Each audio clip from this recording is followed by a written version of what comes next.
রক্তদান মহৎ দান।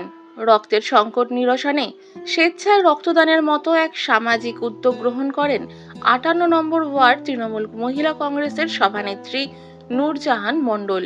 রবিবাসরীয় দিনে নিউ ট্যাংরা রোডে আয়োজিত রক্তদানে এগিয়ে আসে বহু মহিলা সমর্থক ও পুরুষ সমর্থকরা। এই দিন সকল রক্তদাতাদের গোলাপ ফুল দিয়ে তাদের উৎসাহ বাড়ানো হয়। এই দিন উপস্থিত ছিলেন এন্টালের বিধায়ক স্বর্ণকমল সাহা, ছিলেন পৌরপিতা সন্দীপন সাহা, পৌরমাতা সোহিনী মুখার্জি সহ অন্যান্যরা।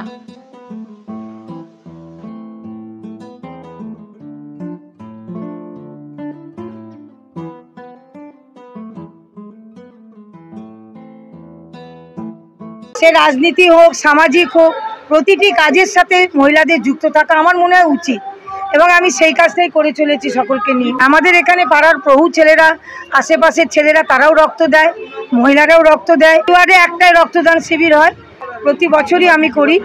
পৌরপিতা এবং বিধায়ক, আমার মনে হয় অন্য কোনো কনস্টিটিউশনে এরকম বিধায়ক পাওয়া যাবে না।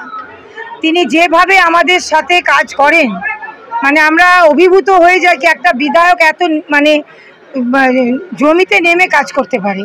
আর পৌরপিতা তো জানেনই, পৌরপিতা আসার পর আমরা একটা পরিবারের মতো কাজ করছি। সেই পৌরপিতা মাননীয় সন্দীপন সাহাকে টার্গেট ছিল শতাধিক, কিন্তু আশা করি ৭০ জন হবে। না, আমার মনে হয় আমরা আগে ওই ডিসেম্বরের দিকেই করতাম। ডিসেম্বরের দিকে করলে কি হয়, সবার ছুটি থাকে, মহিলারা একটু বেশি করে রক্ত দেওয়ার ইচ্ছাও প্রকাশ করে, আর তারপরে বৃষ্টিটা হয় না।